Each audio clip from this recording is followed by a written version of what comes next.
आज की बात। स्वागत। आप जानते हैं कि इस समय हम लोग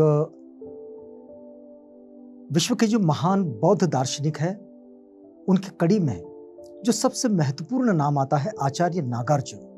तो आचार्य नागार्जुन से जुड़ी उनकी जीवनी, उनका कार्य, उनकी समझ, उनका दर्शन, उनकी आध्यात्मिक दृष्टि, उनकी दार्शनिक दृष्टि, इन सब से परिचित होने का ये प्रयास कर रहे हैं। और जैसा कि आप जानते हैं कि ये जो परिचय हम लोग इस समय आपके पास पहुंचा रहे हैं, ये दरअसल एक बड़ा मौलिक अध्ययन है, शोध अध्ययन है, और ये अध्ययन किया है प्रोफेसर डॉक्टर राजेंद्र प्रसाद शाक्य ने। तो प्रोफेसर साहब के प्रति कृतज्ञता व्यक्त करते हैं उनके इस अमूल्य योगदान के लिए, और उन छात्र छात्राओं के मार्गदर्शन के लिए जो इस समय बौद्ध दर्शन पर अपना शोध अध्ययन कर रहे हैं, उन सब के द्वारा प्रोफेसर डॉक्टर राजेंद्र प्रसाद शाक्य के लिए कृतज्ञता व्यक्त करते हैं, उनके प्रति आभार व्यक्त करते हैं। आइए आगे बढ़ते हैं आचार्य नागार्जुन के साथ। आचार्य नागार्जुन की जीवनी को हमने पिछली कड़ी में देखा। हम इस बार समझने का ये प्रयास करेंगे कि आचार्य नागार्जुन ने वास्तव में क्या किया है। वे शून्यवाद के प्रतिष्ठापक तो है ही, शून्यवाद का सिद्धांत उन्हीं के साथ विकसित हुआ, उन्होंने विकसित किया है। हम अगर आचार्य नागार्जुन की जीवनी को देखते हैं, बौद्ध साहित्य में जो इतरत्र मिलती है, तो इसमें एक बात पता चलता है कि बाल्यकाल से ही, बचपन से ही आचार्य नागार्जुन ये ज्ञान के प्रति बड़े पिपासु रहे हैं। उनको बड़ी लालसा रही है और उन्होंने अध्ययन आरंभ किया उन ग्रंथों से जो ब्राह्मण ग्रंथ थे, वैदिक ग्रंथ थे। लेकिन उनकी ज्ञान जिज्ञासा जो है वो इनके साथ शांत नहीं हुई, और ये आगे बढ़ते गए और फिर जब इनके हाथ में बौद्ध साहित्य लगा, तब उनकी ज्ञान जिज्ञासा बौद्ध धर्म के दर्शन के अध्ययन से ही शांत हुई, और उन्होंने संपूर्ण त्रिपिटक साहित्य का अध्ययन नालंदा जाकर किया। नागार्जुन नालंदा पहुंचे और नालंदा जाकर उन्होंने पूरा त्रिपिटक उसका अध्ययन किया, उसका विश्लेषण किया, और कालांतर में नालंदा विश्वविद्यालय के वे कुलपति भी रहे। नालंदा विश्वविद्यालय की जो ख्याति है वो तो सबको पता है, और नालंदा विश्वविद्यालय के वे कुलपति रहे। बाद में बौद्ध धर्म की दीक्षा लेकर वे भिक्षु भी बन गए। मतलब बौद्ध साहित्य, बौद्ध चिंतन, बौद्ध दर्शन, इसकी जिज्ञासा इतनी ज्यादा रही कि वे उसे जानने के लिए खोजते खोजते नालंदा तक पहुंचे, नालंदा में पढ़े, वहां अध्ययन किया, और उसके बाद वहां कुलपति भी रहे, और उसके बाद भिक्षु बन गए। नागार्जुन को आंध्र राजा गौतमी पुत्र यक्षश्री के समकालीन माना जाता है। आंध्र के जो राजा थे, आंध्र प्रदेश के गौतमी पुत्र यक्षश्री, इनका कार्यकाल जो है वो 166 ईस्वी से 196 ईस्वी तक रहा है। तो नागार्जुन ने अनेक बुद्ध विहारों का निर्माण कराया, और बुद्ध गया के विहारों का भी उन्होंने जीर्णोद्धार कराया। नागार्जुन के अलग कामों में, मतलब दर्शन शास्त्र के उनके योगदान के सिवाय, ये उनके अलग अलग काम है। उन्होंने भगवान बुद्ध से संबंधित समस्त तीर्थ स्थलों की यात्रा की, किंतु अधिकतर समय वे अमरावती एवं श्री पर्वत पर रहे। अमरावती का जो इलाका आज भी ये दक्षिणी भारत की ओर जाए, लेकिन मध्य भारत से ये जुड़ा ही हुआ है। यहाँ का जो श्री पर्वत है, यहाँ पर रहे वे। और आंध्र राजा जो गौतम पुत्र यक्षश्री ने नागार्जुन के लिए श्री पर्वत पर एक विशाल मठ का निर्माण कराया था। आंध्र प्रदेश के गुंटूर जिले में जहां नागार्जुन श्री पर्वत पर रहते थे, उसका वर्तमान नाम है नागार्जुन कोंडा। नागार्जुन कोंडा लोग आज भी जाते हैं, और वहां आप भी जा सकते हैं। इस वक्त वहां जाकर आप देख सकते हैं कि नागार्जुन, आचार्य नागार्जुन, भिक्षु नागार्जुन नालंदा विश्वविद्यालय के कुलपति नागार्जुन ये बड़े लंबे समय तक वहां रहे। आंध्र के राजा गौतमीपुत्र यक्षश्री ने इसका निर्माण कराया था। नागार्जुन नाम की महत्ता यह है कि जैसे नाग का जन्म सागर से होता है और वह दोनों तटों से बचता है, नाग का जन्म सागर से होता है और वह दोनों तटों से बचता है, उसी प्रकार नागार्जुन का जन्म भी बुद्धादि सागर से माना जाता है। कहने का अर्थ यह है कि दरअसल ये जो विश्लेषण है, ये विश्लेषण प्रोफेसर डॉक्टर राजेंद्र प्रसाद शाक्य का है। वो शब्दशः आपको पढ़कर सुना रहे हैं। नागार्जुन का जन्म भी बुद्धादि सागर से माना जाता है। कहने का अर्थ यह है कि ये भी दोनों अतियों से बचे। इन्होंने मध्यम मार्ग का अनुशीलन किया।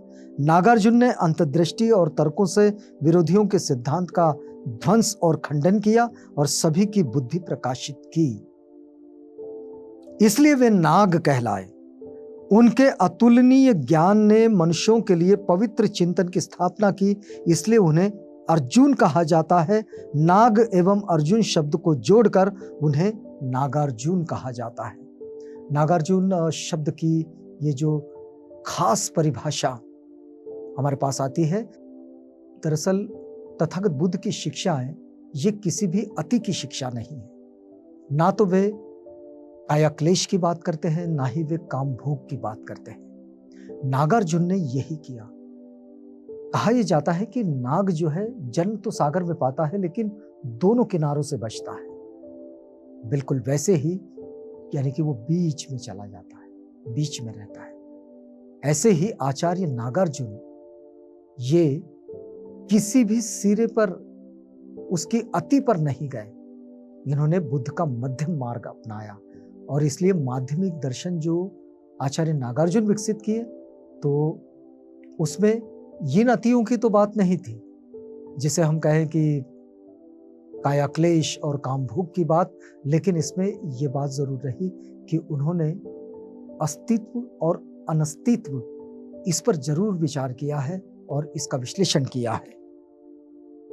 तो नागार्जुन की ये जो बात आती है कि उनके अतुलनीय ज्ञान ने मनुष्यों के लिए पवित्र चिंतन की स्थापना की, और इसलिए उन्होंने जो अपने दर्शन के जरिए जो पवित्र चिंतन दिया है मनुष्य जातियों को, इसलिए उनको अर्जुन कहा जाता है। तो ऐसे इस तरह से वे नागार्जुन कहलाते हैं।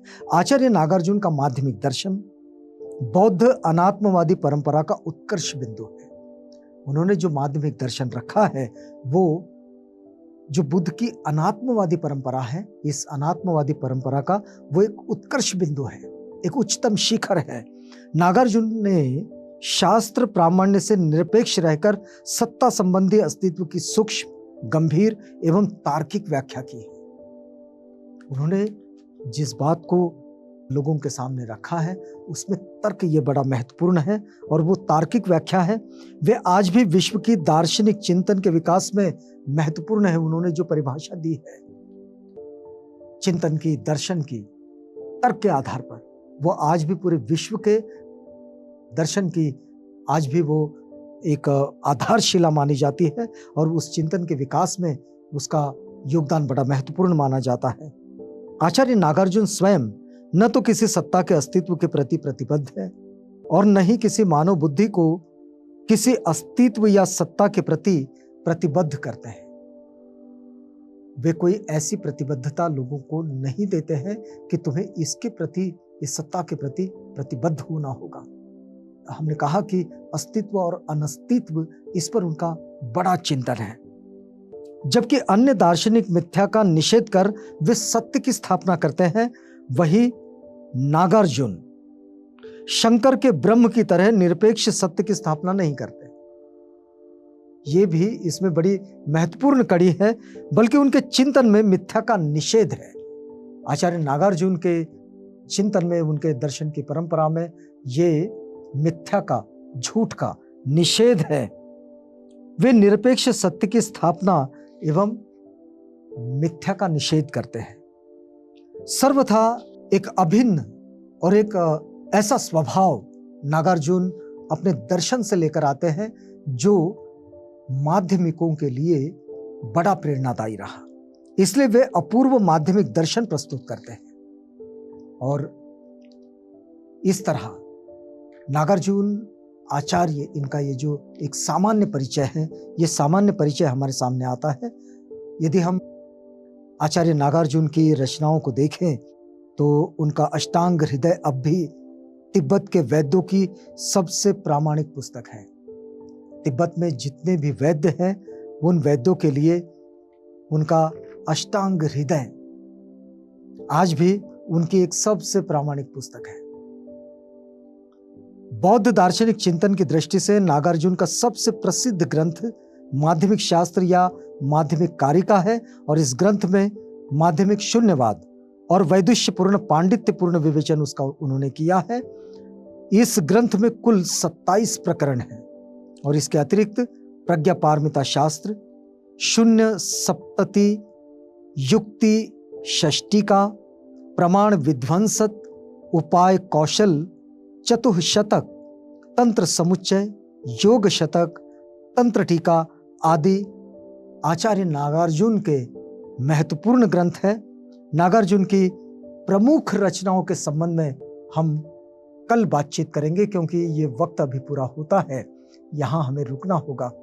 हम आचार्य नागार्जुन की यदि इन ग्रंथ संपदाओं के विषय में सोचें, या फिर ये सोचें कि आचार्य नागार्जुन किन किन विषयों में दखल रखते थे, तो उनकी अध्यात्म में दखल है, उनकी ग्रंथ रचना में दखल है, उनके भारतीय दर्शन में दखल है, उनकी रसायन शास्त्र और वैदिक शास्त्र इसमें भी दखल है, और वे संस्कृति, पूजा पद्धति, शिक्षा पद्धति, इन सब में वे दखल रखते हैं। और इसलिए यदि हम पहली शताब्दी का ये वक्त देखें, या फिर बौद्ध साहित्य और बौद्ध दर्शन के विकास की परंपरा का वो वक्त देखें, तो इसमें आचार्य नागार्जुन, इनका जो योगदान है वो बड़ा महत्वपूर्ण है और बड़ा मौलिक योगदान है।